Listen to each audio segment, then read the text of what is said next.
Assalamualaikum warahmatullahi wabarakatuh. Selamat siang. Salam sejahtera untuk kita semua. Semoga selalu dalam lindungan Allah Subhanahu wa taala.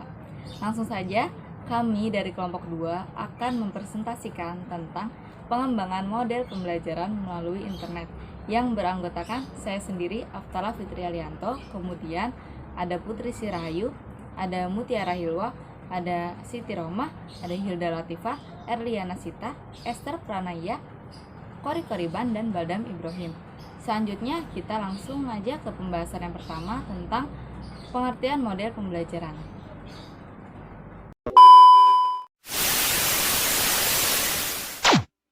Assalamualaikum warahmatullahi wabarakatuh.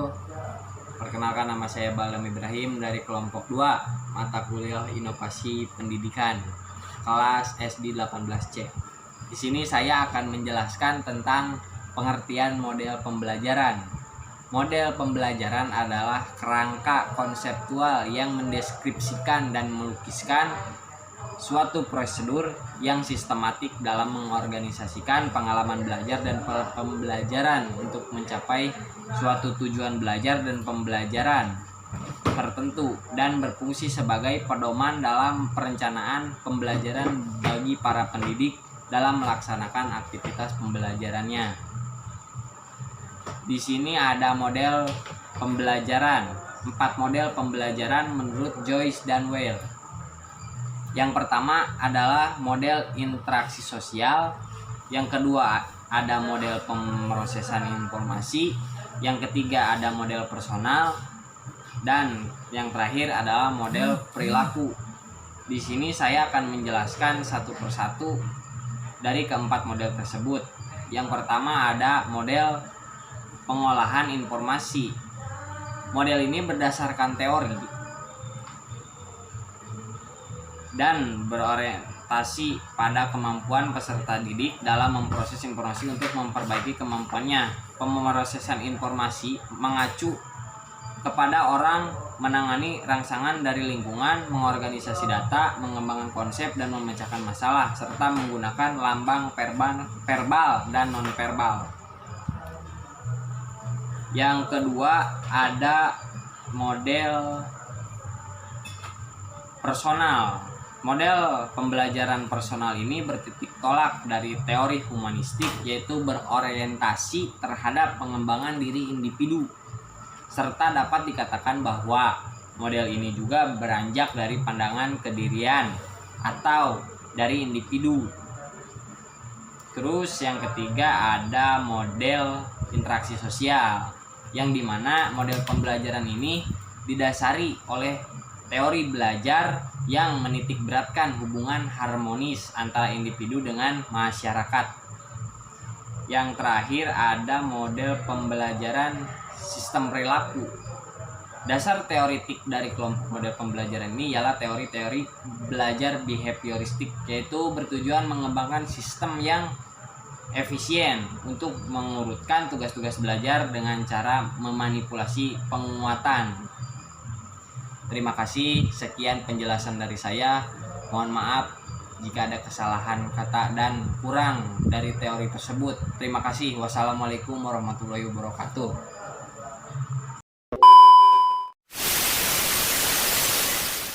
Internet Indonesia dimulai pada awal tahun 1990-an. Saat itu, jaringan internet di Indonesia lebih dikenal sebagai paguyuban network, di mana semangat kerjasama, kekeluargaan, dan gotong royong sangat hangat dan terasa di antara para pelakunya. Agak berbeda dengan suasana internet Indonesia pada perkembangannya.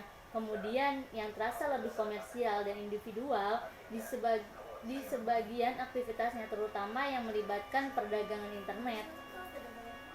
Di Indonesia, perkembangan internet berawal dari tahun 1992 hingga 1994. Hal ini berawal dari teknologi radio Pagnet 1200 bps.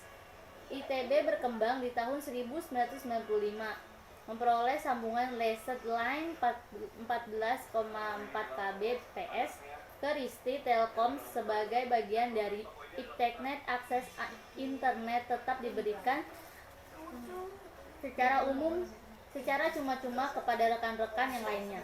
September 1996 merupakan tahun peralihan bagi ITB karena keterkaitan ITB dengan Jaringan Penelitian Asia Internet Interconnection Interface A13 sehingga memperoleh bandwidth 1,5 Mbps ke Jepang yang terus ditambah dengan sambungan ke Telkomnet dan 12 sebesar 2 Mbps.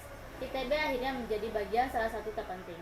Tahun 1989, Timothy Berners-Lee menciptakan World Wide Web, yaitu semacam program yang memungkinkan suara, gambar, film, musik ditampilkan dalam internet.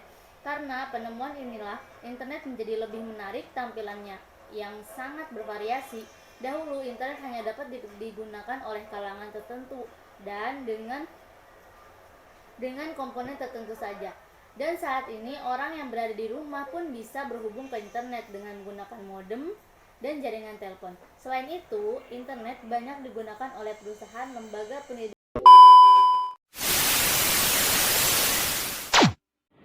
Materi selanjutnya akan disampaikan oleh saya, yaitu peran internet dalam dunia anak dan model pembelajaran internet. Peran internet dalam dunia anak sangatlah banyak, salah satunya sebagai media informasi pendidikan untuk anak. Ketika sang anak tersebut kekurangan materi yang ia dapatkan dalam buku pembelajarannya, sang anak akan mengakses internet untuk memenuhi materi yang kurang lengkap untuk menunjang kebutuhan pembelajarannya. Peran internet bagi anak juga salah satunya sebagai media hiburan. Misalnya ketika anak tersebut bermain game online atau menonton video-video lucu, atau juga sebagai media motivasi anak ketika anak tersebut menonton video-video anak-anak berbakat sehingga memicu dia menggali potensi dan bakat yang ia punya.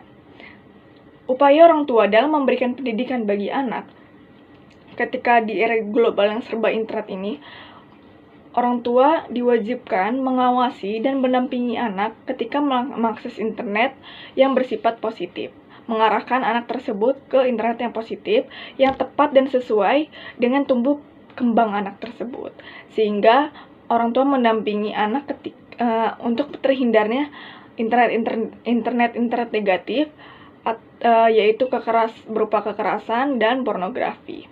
Selanjutnya adalah model pembelajaran internet. Model pembelajaran internet ada 3 macam, yaitu web course, web-centric course, dan web-enabled course.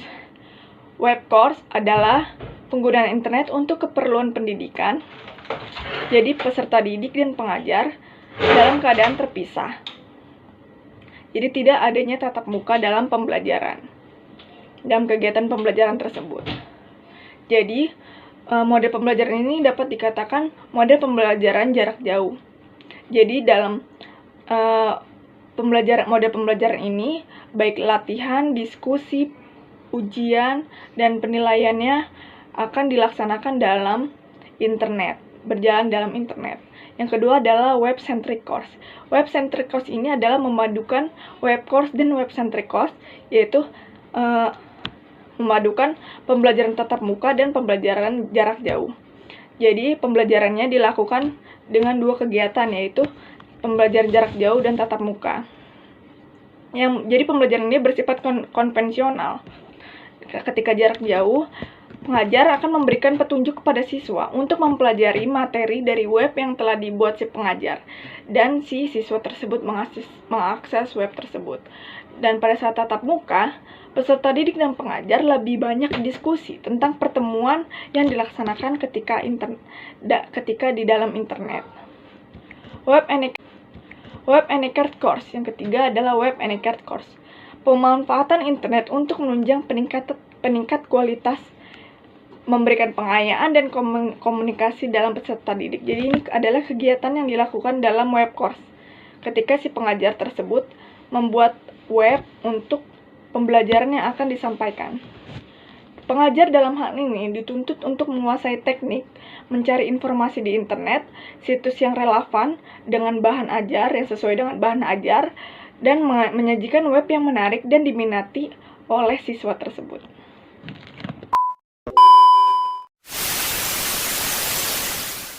Di sini akan menjelaskan tentang pertimbangan model pembelajaran melalui internet.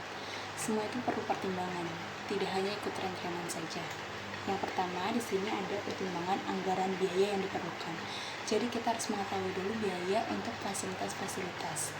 Yang kedua, materi apa saja yang diperlukan, diprioritaskan. Jadi kita harus mengkaji materi apa saja untuk tepat pada sasarannya. Yang ketiga di sini, apakah bisa berdiri sendiri ataukah memerlukan instansi lain. Jadi kita harus mengetahui dulu SDM kita seperti apa supaya kita bisa menganalisis apakah kita bisa berdiri sendiri ataukah perlu bantuan orang lain. Yang terakhir di sini ada apakah perubahan bisa diterima oleh tepat pada sasarannya. Yaitu pasti kita harus mengkaji apa saja yang diperlukan oleh masyarakat yang dibutuhkan supaya tepat pada sasarannya. Seperti itu, cukup sekian materi yang saya jelaskan. Terima kasih.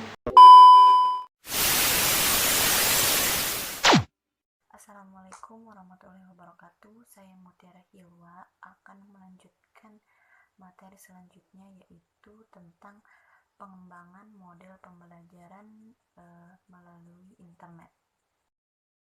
Pengembangan sistem pembelajaran berbasis internet terlebih dahulu dilakukan pengkajian atas seluruh unsur dan aspek sehingga didapat pegangan sebagai bahan untuk mengambil keputusan.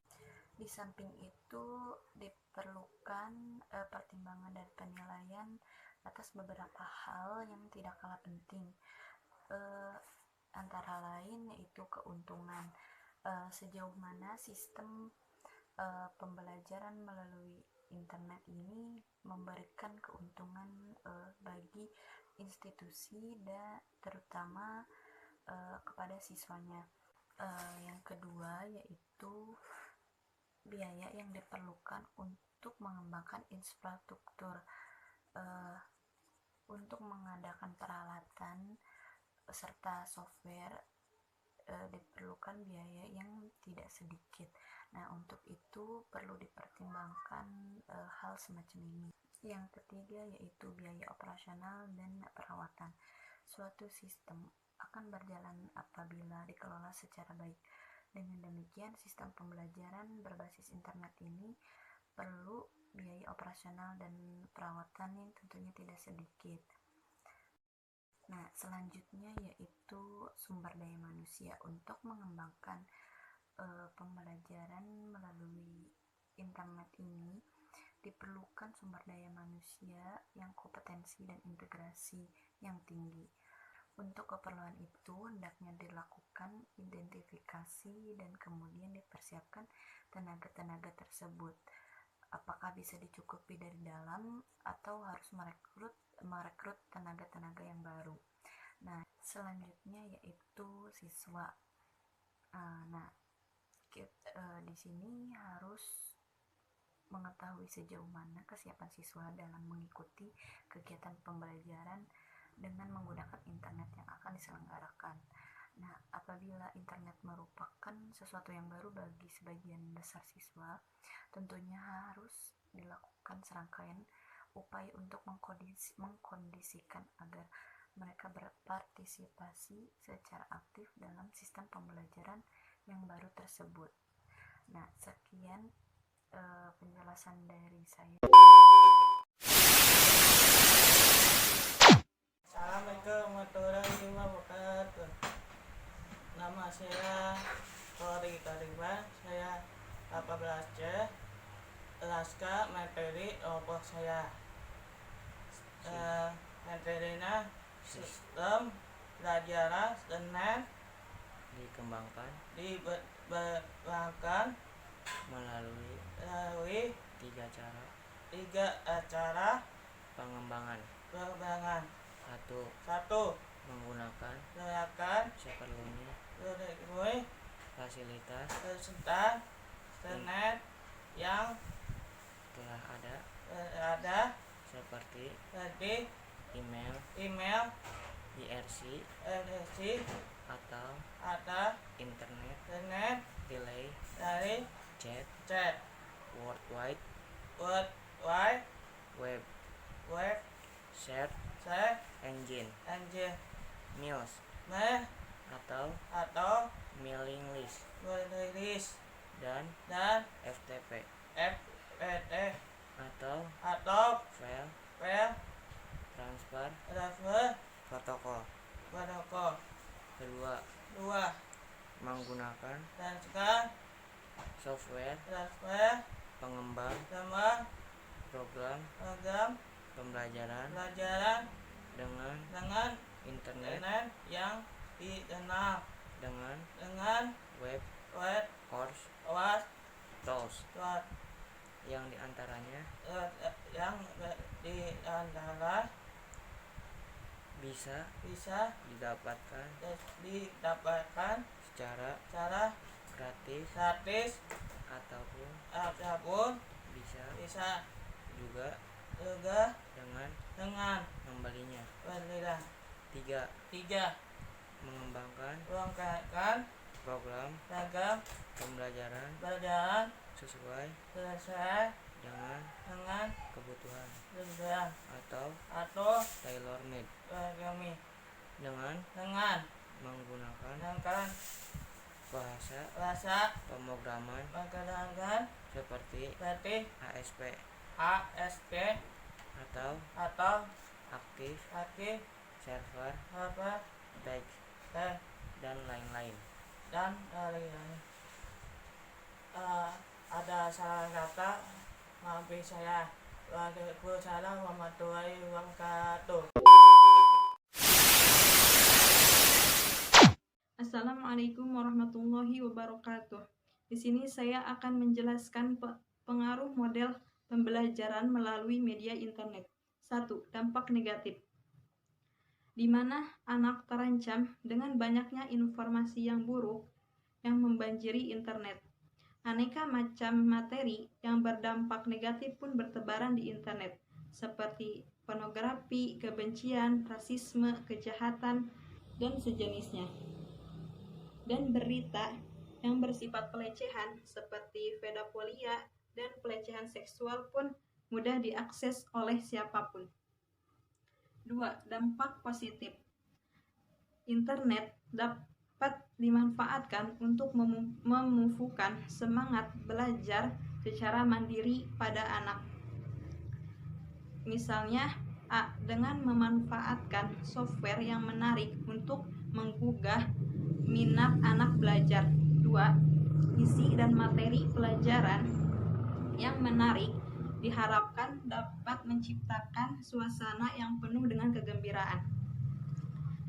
Di internet, pengaruh multimedia pada anak bisa didapat dari audiovisual.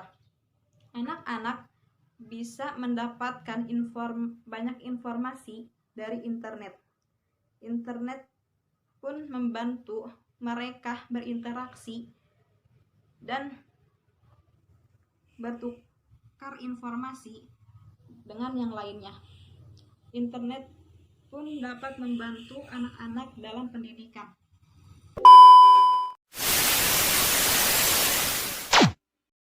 Assalamualaikum warahmatullahi wabarakatuh. Saya Hilda Latifah. Di sini saya akan menjelaskan tentang contoh inovasi pendidikan dan contoh inovasi pembelajaran. Yang pertama itu ada contoh inovasi pendidikan. Kurikulum 2013, di mana saat ini banyak sekali menjadi perbincangan di kalangan pendidikan. Pastinya ada pro dan kontra.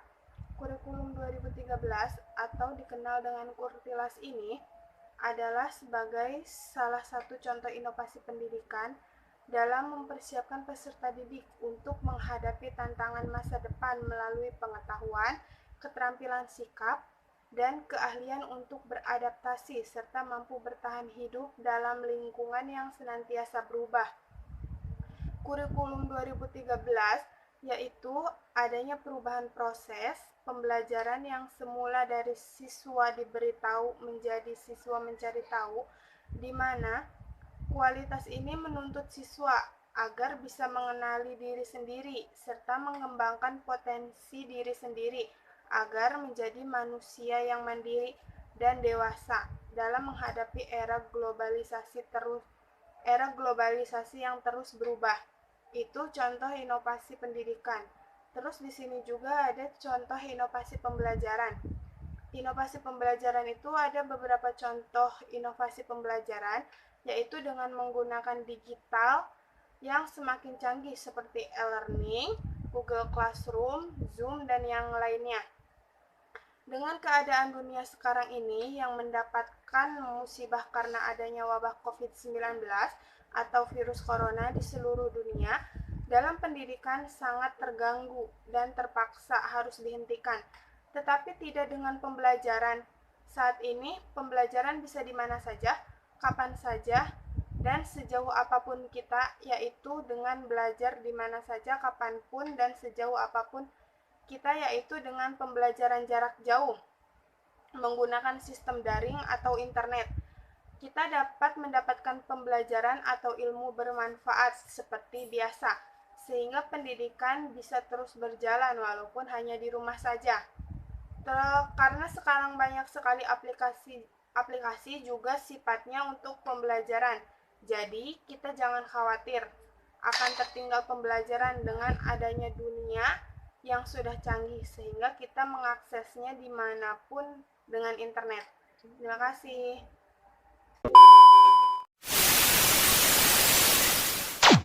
Nah, kesimpulan yang dapat kita ambil dari materi tersebut adalah pembelajaran internet dapat diterapkan di sekolah dasar dengan beberapa metode serta menggunakan model pembelajaran yang dikemas sederhana, menarik, dan menyenangkan untuk siswa, sehingga pembelajarannya menjadi lebih bermakna. Belajar aktif adalah pembelajaran atau cara pandang yang menganggap belajar sebagai kegiatan yang membangun makna atau pengertian terhadap pengalaman dan informasi yang dilakukan oleh si pembelajar, bukan oleh si pengajar, serta menganggap mengajar sebagai kegiatan menciptakan suasana yang mengembangkan inisiatif dan tanggung jawab belajar si pembelajar, sehingga berkeinginan untuk terus belajar selama hidupnya dan tidak tergantung pada guru dan orang lain bila mereka mempelajari hal-hal baru. Nah, dengan pembelajaran internet ini mendidik siswa untuk berpikir kritis, menambah wawasan dan pengetahuan, mendidik siswa untuk belajar otodidak, dan meningkatkan hasil belajar siswa sehingga mampu meningkatkan mutu pendidikan. Sekian dari kami kelompok 2. Kurang lebihnya mohon maaf karena kami masih dalam proses pembelajaran. Terima kasih. Wassalamualaikum warahmatullahi wabarakatuh.